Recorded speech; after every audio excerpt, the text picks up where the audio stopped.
A volta de Jesus é mencionada 1845 vezes na Bíblia. A promessa da sua volta é tão antiga quanto este mundo.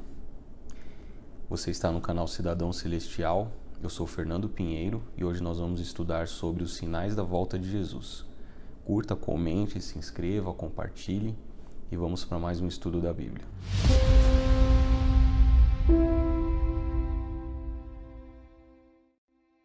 Bom que você tirou um tempo para estudar a Palavra de Deus conosco aqui no canal Cidadão Celestial.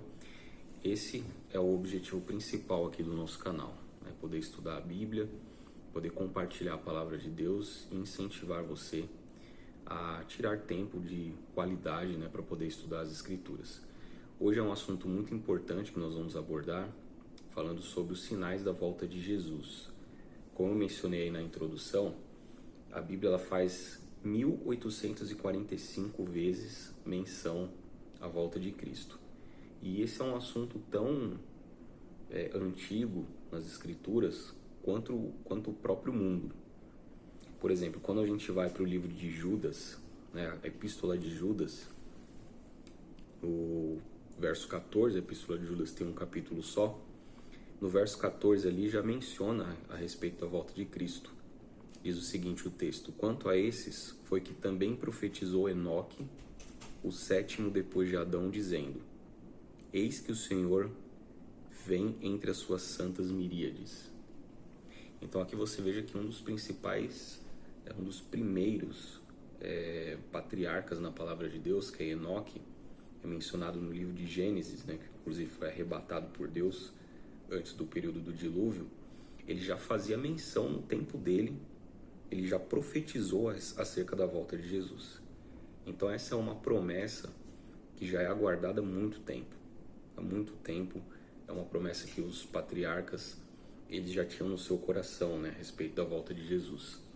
O próprio Senhor Jesus Cristo, quando a gente lê os evangelhos, ele sempre fala, ele sempre menciona a respeito da sua volta, né? Ele falou muito isso para os seus discípulos, para os seus apóstolos, e esse é um assunto recorrente também no Novo Testamento e nos evangelhos, né?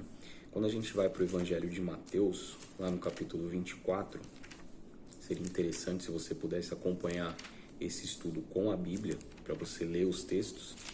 Isso é muito importante. Seja como os bereanos, né? Quando Paulo foi pregar para os bereanos, eles conferiam tudo que o apóstolo Paulo falava, eles conferiam na palavra de Deus. Então nós devemos seguir esse exemplo também. Então o Senhor Jesus Cristo ele menciona aqui no seu sermão profético, lá em Mateus capítulo 24, no verso 3, os discípulos se aproximaram dele, né, no Monte das Oliveiras. Achava-se Jesus assentado quando se aproximaram dele os seus discípulos e em particular lhe pediram: dize-nos, quando sucederão estas coisas e que sinal haverá da tua vinda e da consumação do século? E aí no verso 4 ele disse: e ele lhes respondeu: vede que ninguém vos engane. É muito interessante essa frase de Jesus aqui, essa fala de Cristo, porque quando os discípulos perguntaram, né, para ele quando que sucederiam essas coisas e que sinal haveria da vinda, né, de Jesus, ele disse: vede que ninguém vos engane. Então o assunto da volta de Jesus, ele estaria cercado com a possibilidade de enganos. Então as pessoas elas poderiam ser enganadas a respeito desses assuntos. E aí, para que ninguém seja enganado e para que ninguém seja pego de surpresa, Jesus ele listou uma série de sinais que marcariam ali a proximidade do seu retorno. Em outros textos da Bíblia também nós podemos ver esses sinais. Primeiro que Jesus ele diz que o dia e a hora do seu retorno ninguém sabe. Então nós não deveríamos especular com respeito à data exata da volta de Jesus. No próprio sermão profético, no capítulo 24, no verso 36, vamos ler esse texto. Está escrito o seguinte: mas a respeito daquele dia e hora, ninguém sabe, nem os anjos do céu, e nem o Filho, senão o Pai. Então o próprio Jesus ele diz aqui que aquele dia e hora ninguém sabe. Então isso a gente não deveria especular, né? Tem um outro texto também no livro de Atos, no capítulo 1, que Jesus ele também menciona, faz ali alguma menção a respeito da sua volta, né, da data exata. Então no capítulo 1, verso 6 do livro de Atos está escrito o seguinte: então os que estavam reunidos lhe perguntaram: Senhor, será este o tempo em que restaures o reino a Israel? No verso 7 ele diz: não vos compete conhecer tempos ou épocas que o Pai reservou pela sua exclusiva autoridade. Então, esse já é um primeiro aspecto que a gente deve levar em conta quando nós tratamos dos sinais da volta de Jesus. Dia e hora ninguém sabe. Até porque se Jesus ele falasse exatamente o dia e a hora, muitas pessoas iam deixar para a última hora, né? Tem até um ditado, um costume que as pessoas sempre dizem que o brasileiro deixa tudo para a última hora, né? Então imagina se a gente soubesse o dia e a hora exato da volta de Jesus, se nós não iríamos postergar a nossa preparação. Se não sabendo a gente já faz isso, né? Imagina se a gente soubesse. Então Cristo, de uma forma muito sábia, ele sempre deixou claro que nós não devemos especular com relação a isso. Então, nós vamos entrar agora efetivamente nos sinais, porque apesar de não saber o dia e a hora exatos, mas Jesus ele listou ali vários sinais para que a gente ficasse apercebidos, para que a gente não fosse pego de surpresa. Apesar de não saber o dia e a hora, ninguém vai ser pego de surpresa se você analisar todos esses sinais que a Bíblia declara e também o próprio Cristo declara, que marcariam ali a proximidade da sua volta. Eu estou com um estudo aqui, inclusive eu vou até projetar alguns slides aí para vocês acompanharem, que esse estudo chama Bíblia Mais. Ele possui aqui vários estudos bíblicos. Um desses estudos é justamente os sinais da volta de Cristo. Esse material você pode adquirir aí na Casa Publicadora Brasileira. Eu posso até deixar o link da descrição aí para você, se tiver interesse em aprofundar os seus conhecimentos da Bíblia. Eu indico muito aqui esse material. Então ele mostra aqui, ele separa em 3 grandes grupos ali os sinais da volta de Jesus, que a gente vai ler alguns textos aqui e vai entender melhor isso. Então, sinais no mundo social aconteceriam, sinais no mundo natural e sinais no mundo religioso. Então, esses 3 grupos aqui de grandes sinais, né, que ocorreriam antes da volta de Jesus em diversas áreas aí do nosso mundo. Então, sinais no mundo social, no mundo natural e no mundo religioso. No mundo social, nós, quando a gente lê os textos, né, falando a respeito desses sinais, eles nos mostram que as pessoas elas seriam, pouco antes da volta de Cristo, egoístas, corruptos, blasfemadores, avarentos, sem amor e arrogantes. Então aqui os sinais no mundo social. No mundo natural, nós teríamos sinais, né, de terremotos, haveria fomes em vários lugares, pestes e epidemias. E no mundo religioso, surgiriam falsos cristos e falsos profetas operando muitos sinais, prodígios e curas. Então, quando a gente vai para os sinais no mundo social, se você tiver aí com a sua Bíblia aberta, vamos ler o livro de 2 Timóteo, no capítulo 3, versos 1 a 4. 2 Timóteo, capítulo 3, versos 1 a 4. Paulo ele diz ali que os últimos dias seriam tempos difíceis, né, ou tempos trabalhosos em outras versões da Bíblia. Então está escrito no verso 1: sabe, porém, isto, nos últimos dias sobrevirão tempos difíceis, pois os homens serão egoístas, avarentos, jactanciosos, arrogantes, blasfemadores, desobedientes aos pais, ingratos, irreverentes, desafeiçoados, implacáveis, caluniadores, sem domínio de si, cruéis, inimigos do bem, traidores, atrevidos, enfatuados, mais amigos dos prazeres do que de Deus. Então aqui Paulo ele já lista ali uma série de características das pessoas no tempo do fim, pouco antes da volta de Jesus. Se você analisar cada uma dessas características, você vai entender que de fato é um retrato fiel do comportamento das pessoas hoje, né? Egoístas, avarentos, arrogantes, desobedientes aos pais, enfim. Isso a gente vê aí nos noticiários, a gente vê o comportamento ao nosso redor das pessoas, é exatamente dessa forma. Então esse já é um sinal muito claro da proximidade da volta de Jesus. Voltando lá para o texto de Mateus capítulo 24, a gente está tratando dos sinais no mundo social. Nós temos os versos 6, 7 e 10. É o próprio Cristo que diz, né, no verso 6: certamente ouvirei falar de guerras e rumores de guerras. Vede, não vos assusteis, porque é necessário assim acontecer, mas ainda não é o fim. Porquanto se levantará nação contra nação, reino contra reino, e haverá fomes e terremotos em vários lugares. No verso 10 diz que nesse tempo muitos hão de se escandalizar, trair e odiar uns aos outros. Então aqui Cristo ele fala dos sinais no mundo natural, né? No mundo político, haverá guerras e rumores de guerras, e a gente vê isso o tempo todo. Nesse momento em que eu estou gravando esse vídeo, nós estamos no mês de junho de 2023 e estamos no meio de uma guerra, né, da Rússia contra a Ucrânia. E existem rumores de guerra também, de outras nações, né, se estranhando aí e a ponto de entrarem em guerra também.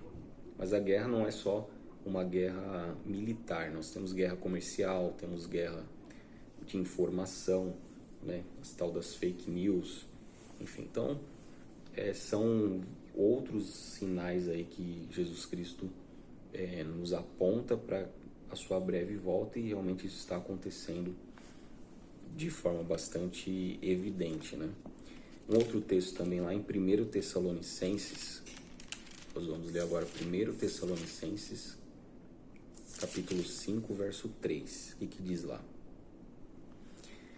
quando andarem dizendo paz e segurança, eis que lhes sobrevirá repentina destruição, como vêm as dores de parto a quem está para dar à luz, e de nenhum modo escaparão.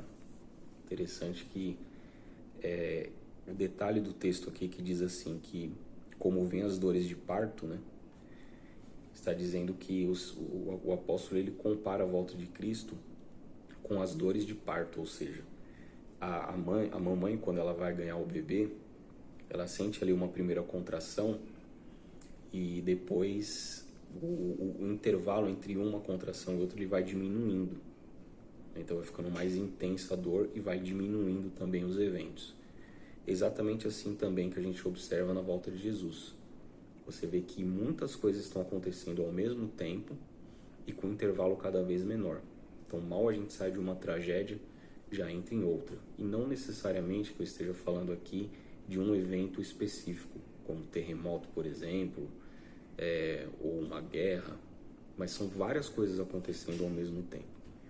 Isso porque, quando a gente volta lá para Mateus capítulo 24, verso 12, Jesus ele dá mais um sinal ali, que ele diz o seguinte, olha: e por se multiplicar a iniquidade, o amor se esfriará de quase todos. Esse sinal aqui é muito evidente. O amor das pessoas está se esfriando. Esses dias eu assisti um vídeo no qual eu fiquei assim absurdamente assustado com o que eu vi. Ocorreu um acidente na beira de uma estrada, um caminhão com uma carga ali capotou e o motorista ele faleceu, o motorista desse caminhão. E o corpo dele ficou ao lado do caminhão. As pessoas, elas viram que tinha alguma carga ali de valor e foram lá para saquear essa carga. E o que eles fizeram? Eles pisaram em cima do corpo daquele motorista, daquele homem que tinha acabado de morrer, para usar o corpo dele como um degrau para poder alcançar com mais facilidade a carga. Então, uma coisa assim surreal, e as pessoas filmando aquilo com o celular. Então, isso daqui se encaixa perfeitamente nesse texto que nós acabamos de ler, né? Isso por se multiplicar a iniquidade, o amor se esfriará de quase todos. E fora também outros diversos sinais aí, como as epidemias, as pestes. Tivemos recentemente agora a pandemia, na verdade, né, do coronavírus. Nós temos aí milhões de pessoas no mundo infectadas com o vírus HIV, gripes aí de vira e mexe aparecem. Então isso é outro sinal também muito claro e evidente, que eu não preciso nem me demorar muito aqui para a gente entender que é um sinal assim da volta breve de Jesus. Mas então a gente falou um pouquinho sobre os sinais no mundo social e natural, e agora vamos nos deter um pouco nos sinais do mundo religioso. Isso daqui é uma coisa que a gente precisa prestar bastante atenção, porque como Jesus ele disse lá no verso 4, vede que ninguém vos engane. A gente precisa ficar muito atento para não ser enganado. Quando a gente lê o verso 24, Mateus, capítulo 24, verso 24, diz o seguinte: porque surgirão falsos cristos e falsos profetas operando grandes sinais e prodígios para enganar, se possível, os próprios eleitos. Então, antes da volta de Jesus, surgiriam falsos cristos e falsos profetas. E essas pessoas, elas iriam operar grandes sinais e prodígios. Ou seja, iriam ser efetuadas curas, sinais, pessoas falando em línguas estranhas de repente, e ensinando coisas que não estão na palavra de Deus, para poder desviar as pessoas da verdade. Quando a gente lê os versos 21 a 23, ainda em Mateus 24, Cristo diz assim: porque nesse tempo haverá grande tribulação, como desde o princípio do mundo até agora não tem havido e nem nunca jamais haverá. Não tivesse aqueles dias sido abreviados, ninguém seria salvo, mas por causa dos escolhidos tais dias serão abreviados. Então, se alguém lhes disser, eis o Cristo aqui ou ali, não acrediteis. E aí ele continua, né, dizendo o texto que nós acabamos de ler. E quando a gente vai pro Evangelho de Mateus mesmo, no capítulo 7, nós temos ali uma outra fala de Jesus também que tem a ver com o contexto. Se você tiver com a Bíblia aí, volta um pouquinho, Mateus, capítulo 7, vamos ler os versos 21 a 23, que diz assim: nem todo que me diz Senhor, Senhor entrará no reino dos céus, mas aquele que faz a vontade de meu Pai, que está nos céus, esse sim. Muitos naquele dia hão de dizer-me, Senhor, Senhor, porventura não temos nós profetizado em Teu nome não expelimos demônios, em Teu nome não fizemos muitos milagres? Então lhes direi explicitamente, nunca vos conheci. Apartai-vos de mim, os que praticais a iniquidade. Esse texto a gente tem que ter bastante atenção. Quando a gente linka os textos que nós acabamos de ler, Jesus diz que haverá um tempo de tribulação, de angústia, qual nunca houve. Quando isso acontece, a tendência das pessoas é realmente buscar algum alívio, algum escape. Quando, por exemplo, nós tivemos o período da pandemia, eu tenho certeza que muitas pessoas, elas se despertaram assim, voltaram para a palavra de Deus. Só que aí é que mora o perigo. Porque quando você vai para a palavra de Deus, ok. Porque aí você está buscando a verdade, né, como Deus revelou. Mas muitos acabam indo buscando falsos cristos e falsos profetas, e é aí que eles enganam. E esses falsos cristos e falsos profetas se daria o poder de eles fazerem milagres. Nós acabamos de ver aqui.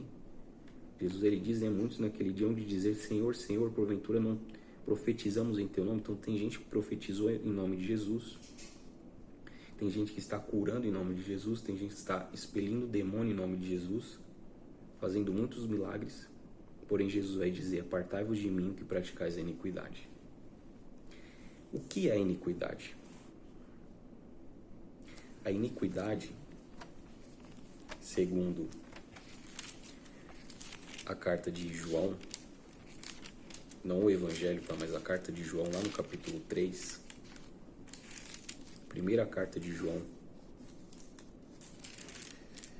no capítulo 3, verso 4, ele diz assim: todo aquele que pratica o pecado também transgride a lei, porque o pecado é a transgressão da lei. Você veja que iniquidade e pecado, no original grego, língua que foi escrito no Novo Testamento, é a mesma coisa. É uma palavrinha grega chamada anomia, que significa transgressão da lei. Então, qual deve ser aqui o nosso parâmetro para a gente identificar um falso Cristo e um falso profeta que faz sinais, prodígios, curas, milagres, enfim? Essa pessoa, ela guarda a lei de Deus? Essa pessoa, ela age de acordo com a palavra? Porque se não estiver de acordo com a palavra, é um falso Cristo e um falso profeta. E essa pessoa está levando outros a se enganarem, outros a se perder. Então você veja que isso é uma coisa muito séria. O filtro para que nós não sejamos enganados sempre é esse livro aqui. Então a gente precisa ver se o meu líder religioso, a pessoa que está ali à frente liderando uma igreja, ele está pregando de acordo com a palavra de Deus. E como é que eu vou saber? Eu preciso passar tempo com a Bíblia, eu preciso ler a Bíblia e estudar a Bíblia de forma profunda, procurar buscar esse conhecimento e, lógico, também procurar principalmente o Espírito Santo, porque o Espírito Santo, ele nos guia toda a verdade.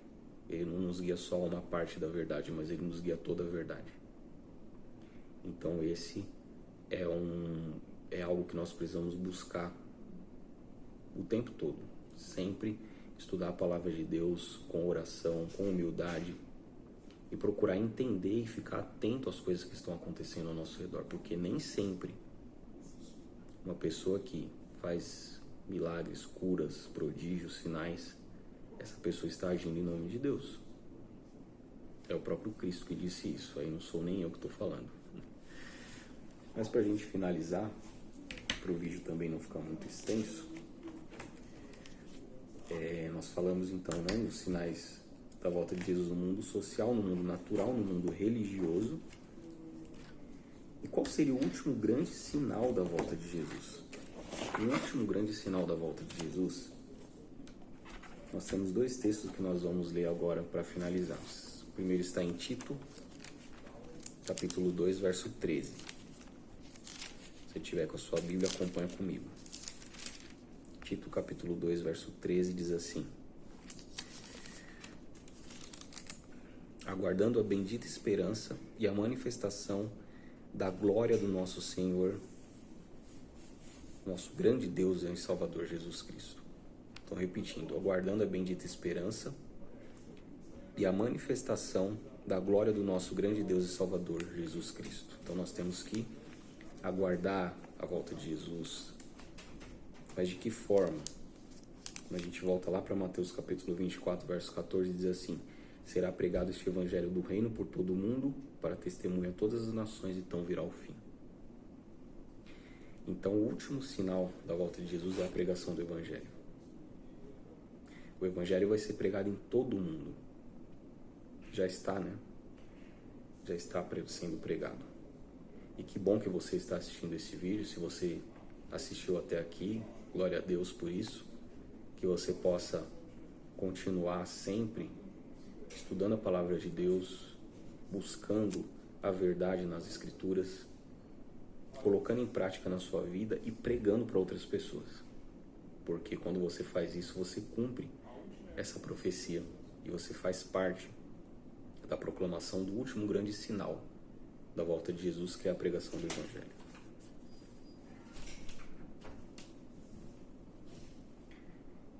E é a partir daí então que você possa continuar aguardando com esperança a volta de Jesus, como no texto que nós lemos lá no livro de Tito.